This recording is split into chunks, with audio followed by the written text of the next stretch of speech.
Good morning students. Today we will start some important vinyl polymers. पहले हमने पढ़ा था जिगलर-नाटा कैटलिस्ट बेटा, आज हम विनाइल पॉलीमर्स पढ़ेंगे। तो फर्स्ट आता है विनाइल पॉलीमर्स में पॉलीइथाइलिन या फिर पॉलीथीन। ठीक है, अब देखो ये पहले भी बता चुकी हूँ, पॉलीइथाइलिन और पॉलीथीन में CH2, इसका मोनोमर कौन सा होता है पॉलीइथाइलिन का? Ethene, CH2 double bond CH2। ठीक है, और जब इसकी मोनोमर से एडिशन करते हैं तो हमारा क्या बन जाता है? पॉलीइथाइलिन या फिर पॉलीथीन। तो अब इसकी इम्पॉर्टेंस पढ़ेंगे, फिर इसके करेक्टरिस्टिक और यूजेस पढ़ेंगे। तो first, it is widely used vinyl polymer which was first produced by Fawcett and Gibson in 1933। कब आई है? 1933 में। These days, two types of polythenes are produced which have widely different properties. These are, अब दो types के polythenes हैं बेटा, लो density polythene and high density polythene. जो हमारा लो डेंसिटी पॉलीथीन है वो कैसे बनता है? It is manufactured by heating very pure ethylene to 463 to 483 kelvin under pressure of about 1500 atmosphere in the presence of traces of oxygen. ये कैसे बनता है? जब हम प्योर इथाइलिन को हीट करते हैं इस टेम्परेचर पे, और क्या कहते हैं, under pressure 1500 atmosphere in the presence of traces of oxygen. देखो, इथीन लिया, ट्रेसेस ऑफ ऑक्सीजन लिया, एटमॉस्फेरिक प्रेशर लिया, टेम्परेचर लिया, तो हमारा क्या बन गया? पॉलीथीन। और कौन सा पॉलीथीन बनाइए? Low density polythene. The polymer thus produce consist of highly branched chain molecules. The branches prevent the polymer molecule from packing close together. जो ये polymers होते हैं बेटा, दस प्रोड्यूस कंसिस्ट हाईली ब्रांच इन मॉलिक्यूल्स होते हैं। जो ब्रांचेज होती हैं वो क्या प्रिवेंट करती हैं कि जो पॉलीमर मॉलिक्यूल्स हैं वो एक दूसरे से पैक ना हो। That is why the density is low. Characteristic and uses, low density polythene is chemically inert. जो हमारा लो डेंसिटी पॉलीथीन होता है वो क्या होता है? केमिकली इनर्ट होता है, टफ होता है, but flexible and a very poor electrical conductor. Clear? It is used for packaging and insulation for electrical wires and manufacture of pipes, squeeze bottles and toys. तो ये था लो डेंसिटी पॉलीथीन के uses. Next है high density polythene. जो हमारा high density polythene होता है कैसे बनता है? जब हम इथाइलिन को हीट करेंगे इन हाइड्रोकार्बन सॉल्वेंट के अंदर। अब 333 to 334 केल्विन लेंगे और प्रेशर कितना? 6 to 7, और उसमें कितना लिया था? 1500। ठीक है, इन द प्रेजेंस ऑफ, उसमें क्या प्रेजेंस थी लो डेंसिटी वाले में? Traces of oxygen. इसमें प्रेजेंस किसकी होगी? जिगलर-नाटा कैटलिस्ट की। Clear? Such as triethyl aluminium या फिर titanium tetra chloride. Clear? Alternatively it is manufacture. अब एक और प्रोसेस है, जब हम इथाइलिन को हीट करेंगे हाइड्रोकार्बन सॉल्वेंट में इतने टेम्परेचर पर, इतने प्रेशर पे, in the presence of metal oxide such as chromium oxide. Clear? तो हमारा क्या बन जाएगा? High density polythene. जो ये पॉलीमर है thus produce consist of practically linear molecules. क्या है ये? लीनियर मॉलिक्यूल से these molecules get packed close together to give a high density. उनमें नहीं होती क्लोज पैकिंग बट इनमें हो जाती है, इसीलिए हाई डेंसिटी पॉलीथीन कहलाते हैं। उनके इसका यूजेस क्या है? ये केमिकली इनर्ट है but is tougher and harder है, ग्रेट टेंसाइल स्ट्रेंथ है then the low density polythene. Clear? Next आता है पॉलीप्रोपाइलिन या फिर पॉलीप्रोपीन। ठीक है, तो ये प्रोपीन से बनेगा मोनोमर। इसकी प्रिपरेशन कैसे होती है? It is generally prepared from the propylene by Ziegler Natta polymerisation as described above. ठीक है, पहले हम पढ़ चुके हैं ये। तो इसमें कैसे होगा? प्रोपाइलिन की जब जिगलर-नाटा पॉलीमराइजेशन करेंगे। इसके यूजेस क्या है? पॉलीप्रोपाइलिन कैन ऑल्सो भी मैन्युफैक्चर बाय अदर मैथड। ये अदर मैथड से भी हो सकता है। It possesses different characteristic depends upon its method of formation, कि ये कैसे बनाया गया है उसी पे इसकी प्रॉपर्टीज डिफर बेस्ड होंगी। ठीक है बेटा, depending upon its characteristic polypropylene is used as electrical insulator and coating on electrical wires and for the manufacture of molded articles. तो ये इसके यूजेस हैं। फिर आता है पॉलीस्टाइरीन, स्टाइरोन। ठीक है, ये इसका स्ट्रक्चर सबके याद करने हैं। Preparation, it is generally prepared. अब ये कैसे प्रिपेयर्ड होगा? Free radical polymerisation of styrene से। ठीक है, और किसकी प्रेजेंस में? बेंजोइल पर ऑक्साइड, जो हमारा एक इनिशिएटर की तरह एक्ट करेगा। देखो, स्टाइरीन लिया, ठीक है, और फिर यहाँ क्या बन गया हमारा? पॉलीस्टाइरीन, बेंजोइल पर ऑक्साइड प्रेजेंस में। क्लियर? अब ये हमारा जिगलर-नाटा कैटलिस्ट से भी प्रिपेयर किया जा सकता है। फिर इसके आते हैं यूजेस। इसके यूजेस में क्या है, इसकी गुड इलेक्ट्रिकल प्रॉपर्टीज़ है, ठीक है, लाइट वेट मटेरियल देता है, it in making light weight packaging material, manufacture of food container, egg boxes, lining material for refrigerator और टेलीविज़न कैबिनेट्स में यूज़ होता है, ठीक है। फिर आता है polyvinyl chloride, PVC, most important, polyvinyl chloride. It is a vinyl polymer obtained from vinyl chloride by polymerization in an aqueous suspension containing soap as an emulsifier and a persulfate initiator। तो ये जो vinyl polymer है कैसे obtain होता है, vinyl chloride bye polymerisation के process से, और इन एक्वस सस्पेंशन, जो हमारा एक सॉप होता है इसमें, जो हमारा एक एमुल्सिफायर की तरह एक्ट करता है, क्लियर। तो देखो ये विनाइल क्लोराइड हुआ, पर सल्फेट की प्रेजेंस में क्या बन गया हमारा, पॉलीविनाइल क्लोराइड, क्लियर। फिर आते हैं इसके कैरेक्टरिस्टिक एंड यूजेस। जो हमारा पीवीसी होता है बेटा, पॉलीविनाइल क्लोराइड, वो एक हार्ड होता है, हार्डनेस सॉलिड होता है, बट जब ऑन एडिशन ऑफ प्लास्टिसाइजर, जब हम उसमें प्लास्टिसाइजर ऐड कर देते हैं तो वो क्या कर लेता है, acquire almost any desired degree of pliability, ठीक है। It is an electrical insulator and it is resistance to fire, ये फायर और केमिकल से क्या है, रेजिस्टेंट है। It is use for making, अब यूज़ किस लिए होता है ये, रेनकोट बनाने के लिए, हैंड बैग बनाने के लिए, टेबल क्लॉथ, प्लास्टिक डॉल, देखिए ना आप लोगों ने, hose pipes, gramophone, record, floor covering, electrical insulating coating और इलेक्ट्रिकल केबल्स, तो ये सब हमारा पॉलीविनाइल क्लोराइड से बनता है। नेक्स्ट आता है पॉलीविनाइल एसीटेट, PVA, ठीक है। डिफरेंस क्या है, पॉलीविनाइल क्लोराइड में CH2, CH और Cl है, ठीक है, N, देखो इधर, तो ये हमारा कैसे बनेगा, ये एक होमोपॉलीमर है बेटा, जो फ्री रेडिकल एडिशन पॉलीमराइजेशन से बनता है। फ्री रेडिकल एडिशन पॉलीमराइजेशन किसकी, विनाइल एसीटेट की, CH2 double bond CHO CO CH3, ठीक है, इन द प्रेजेंस ऑफ इनिशिएटर, एक इनिशिएटर होता है बेंजोइल परऑक्साइड, क्लियर। देखो विनाइल एसीटेट लिया, बेंजोइल परऑक्साइड की प्रेजेंस में हमने क्या बनाया, पॉलीविनाइल एसीटेट, क्लियर।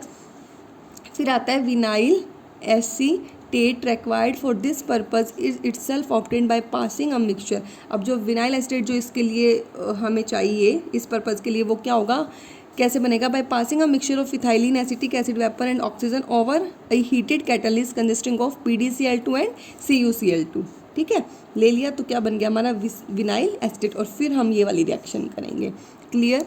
अब यूजेस, ये एक सॉफ्ट रबरी पॉलीमर है जो हमारा प्लास्टिक एमल्शन पेंट्स में यूज़ किया जाता है और पेपर ग्रीस प्रूफ बनाने के लिए। नेक्स्ट आता है हमारा टेफ्लॉन पॉलीटेट्रा फ्लोरोइथाइलिन, PTFE, ठीक है। ये भी एक होमोपॉलीमर है जो हमारा कैसे बनता है, जब हम टेट्रोफ्लोरोइथाइलिन को हीट करते हैं प्रेशर के अंदर, कितना, और किसकी प्रेजेंस में, अमोनियम पर ऑक्सोसल्फेट, जो हमारा एक कैटलिस्ट की तरह एक्ट करता है, तो हमारा क्या बन जाता है, पॉलीटेट्राफ्लोरोइथाइलिन, क्लियर, या फिर टेफ्लॉन। ये भी पेपर में बहुत बार पूछा जाता है बेटा। इसके यूजेस क्या है, देखो इनकी प्रिपरेशन, इनके यूजेस और इनके कैरेक्टरिस्टिक, ठीक है। टेफ्लॉन हमारा टफ होता है, exceptionally stable towards both chemical agent and temperature, ये हमारा इलेक्ट्रिकल और हीट रेजिस्टेंट होता है। सील ट्यूब बनाने में काम आता है, gasket which have to withstand high temperature, ठीक है। एक insulation for high frequency electrical installation, as a non sticky surface coating के लिए, पर्टिकुलर फॉर कुकिंग यूटेंसिल्स, जो हम किचन में यूज़ करते हैं, क्लियर। फिर आता है हमारा पॉलीमिथाइल मेथा एक्राइलेटेट, ठीक है, PMMA, क्लियर। अब इसको कैसे प्रिपेयर किया जाता है, जब हम पॉलीमराइजेशन करते हैं मिथाइक्राइलेट की, किसकी प्रेजेंस में, परऑक्साइड की प्रेजेंस में, ठीक है। देखो इधर मिथाइक्राइलिन एक्राइलेट ऑर्गेनिक परऑक्साइड की प्रेजेंस में तुम्हारा क्या बन गया, PMMA, क्लियर। अब इसके यूजेस, ये हार्ड है, ट्रांसपेरेंट सब्सटेंस है, ऑप्टिकल क्लैरिटी है इसके पास, कमर्शियली इसको लूसाइट एक्राइट और क्या बोलते हैं, प्लेक्सी ग्लास भी बोलते हैं, या फिर perspex। It is mainly used, ये लेंसेज बनाने में, light shade, sky lights, transparent dome, aircraft windows और प्रोटेक्टिव कोटिंग और प्लास्टिक ज्वेलरी बनाने में ये काम आता है, क्लियर। फिर नेक्स्ट हमारा आता है पॉलीइथाइल एक्राइलेट, ठीक है। अभी क्या पढ़ा था, पॉलीमिथाइल मेथा एक्राइलेट, और अब पढ़ेंगे पॉलीइथाइल एक्राइलेट। तो उसमें थी मिथाइल मिथ एक्राइलेट, और ये किससे बनेगा, पॉलीमराइजेशन ऑफ इथाइल एक्राइलेट से, नाम से क्लियर है, ठीक है। ये भी एक टफ होता है, रबर लाइक सब्सटेंस होता है बेटा, ब्लैंकेट, कारपेट और वैरायटी ऑफ क्लॉथ बनाने में ये काम आता है, क्लियर। फिर आता है हमारा पैन, पॉली एक्राइलोनाइट्राइल, ऑर्लोन भी बोलते हैं, एक्रिलिन भी बोलते हैं इसे, ठीक है, CN ग्रुप आ जाता है इसमें। इसको कैसे प्रिपेयर करते हैं, एक्रिलोनाइट्राइल की पॉलीमराइजेशन करते हैं किसकी प्रेजेंस में, फेरस सल्फेट और हाइड्रोजन पर ऑक्साइड के प्रेजेंस में, जो हमारे कैटलिस्ट की तरह काम करते हैं, ठीक है बेटा। Nowadays acrylonitrile itself obtained by catalytic oxidation of propylene, इसकी कैटालिटिक ऑक्सीडेशन होती है प्रोपाइलिन की, किसकी प्रेजेंस में, अमोनिया की प्रेजेंस में, जिससे हमारा क्या बन जाता है, एक्रिलोनाइट्राइल। देखो propylene clear in the presence of ammonia, oxidation कराई तो हमारा एक्रिलोनाइट्राइल बन गया। पॉलीएक्राइलोनाइट्रेट हमारा क्या बनाता है, water resistant and quick drying fibre, fibre can be worn और knitted and can also be blended with the wool and it is used for making suits, sweater, bathing suits and carpets etc.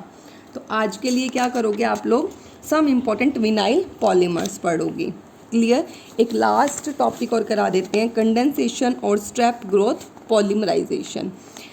अब छोटा सा topic बेटा, condensed और step growth, फिर से वही step growth polymerisation. अब किसके पॉलीमराइजेशन होगी और किसके बीच में होगी, this is a type of polymerisation in which monomer molecule, ये ऐसे टाइप की पॉलीमराइजेशन है जिसमें जो मोनोमर मॉलिक्यूल्स होते हैं स्टेप वाइज कंबाइन करते हैं, ठीक है, क्या करते हैं, स्टेप वाइज कंबाइन करते हैं with the elimination of simple molecules. किसका एलिमिनेशन होता है, सिंपल मॉलिक्यूल्स का, जैसे कि वाटर या फिर मिथाइल एल्कोहल, क्लियर। तो ये बात क्लियर हो गई, it is a type of polymerisation in which monomer molecules combine in a step wise manner with the elimination of simple molecules such as water and methyl alcohol. अब इसमें क्या लेंगे, polymerisation generally takes place between difunctional monomer involving a wide variety of functional group. अब हम इसमें example लेंगे nylon 66 का, जो हमारा एक कंडेंसेशन पॉलीमराइजेशन का एग्जांपल है। अब कंडेंसेशन पॉलीमराइजेशन किसके बीच में होगी, एडिपिक एसिड के बीच में और हेक्सामिथाइलिन डायमीन के बीच में, ठीक है।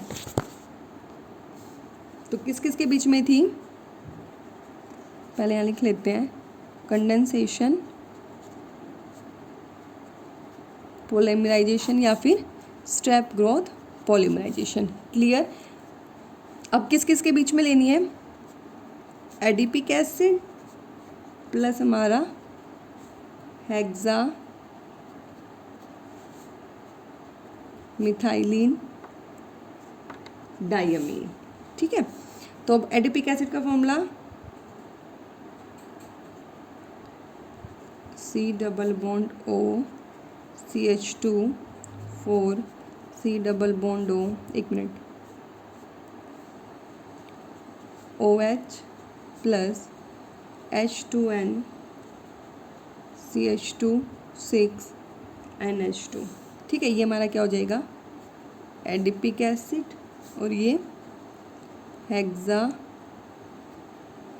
मिथाइलिन डायमीन, ठीक है बेटा। इन दोनों को रिएक्ट कराया तो हमारा क्या निकल गया, वाटर मॉलिक्यूल। यही बताया था ना कि हमारा कंडेंसेशन पॉलीमराइजेशन में या स्टेप ग्रोथ पॉलीमराइजेशन क्या होता है, पॉलीमराइजेशन होती है मोनोमर मॉलिक्यूल की जो स्टेप वाइज जुड़ते हैं और with elimination of simple molecule such as methyl alcohol और वाटर, ठीक है। तो अब हमारा क्या बन जाएगा, C डबल बॉन्ड O, फिर इसको स्टेप वाइज भी करके दिखाऊंगी बेटा, NH CH2 6 NH C double bond O CH2 4 C double bond O NH CH2 6 NH and so on, ठीक है। अब देखो, अब हम इसकी फॉर्मेशन करते हैं, जैसे क्या बन गया हमारा नाइलॉन 66। अब इसके स्टेप वाइज कैसे करेंगे, ठीक है। अब देखो इधर, ये तो प्रोडक्ट बन गया नाइलॉन 66, कैसे बना, एडिपिक एसिड और हेक्सामिथाइलिन डायमीन से। अब स्टेप वाइज इंटरमॉलिक्यूलर कंडेंसेशन देखेंगे, इसीलिए इसको हम क्या बोलते हैं, स्टेप वाइज पॉलीमराइजेशन। क्यों, क्योंकि स्टेप वाइज इंटरमॉलिक्यूलर कंडेंसेशन होता है, ठीक है। देखो फर्स्ट वही लेंगे, एडिपिक एसिड और hexamethylene diamine, CH2 4 C double bond O OH याद हो जाएगा ये एडिपिक एसिड का फॉर्मूला ही सेम, और ये भी सेम, बीच में CH2 hold 4 plus NH2 hexa methylene diamine, diamine हो गया NH2। ठीक है, अब क्या करेंगे, वाटर रिमूवल 550 केल्विन पे। अब वाटर रिमूवल हो जाएगा तो हमारा क्या बन जाएगा, देखो इधर OH C double bond O CH2 4 C double bond O, और यहाँ से हमारा क्या निकल जाएगा H2O। ठीक है, निकल गया ना H2, यहाँ से H2 और यहाँ से O, तो हमारा यहाँ क्या बन जाएगा, H2 निकल गया तो हमारे यहाँ क्या बन जाएगा NHCH2 6NH2। क्लियर, देखो OH CO ये कंप्लीट किया ऐसे ही, यहाँ से हमारा क्या निकल गया H और एक H यहाँ से और एक O यहाँ से, तो यहाँ पे क्या बच गया NH, बाकी सारा सेम। अब फिर से हमारा क्या बन गया डाइमर। ठीक है, अब फिर से इसको डाइमर को किसके साथ रिएक्ट कराएंगे, अनदर मॉलिक्यूलर ऑफ मोनोमर, एक और मोनोमर लेंगे, तो यहाँ पे OH C double bond O CH2 4 C double bond O OH, फिर से क्या हो जाएगा वही वाटर का रिमूवल। देखो फर्स्ट ऑफ ऑल हमने क्या लिया, एडिपिक एसिड लिया और हेक्सामिथाइलिन डायमीन लिया, फिर वाटर का रिमूवल हो गया, डाइमर बन गया।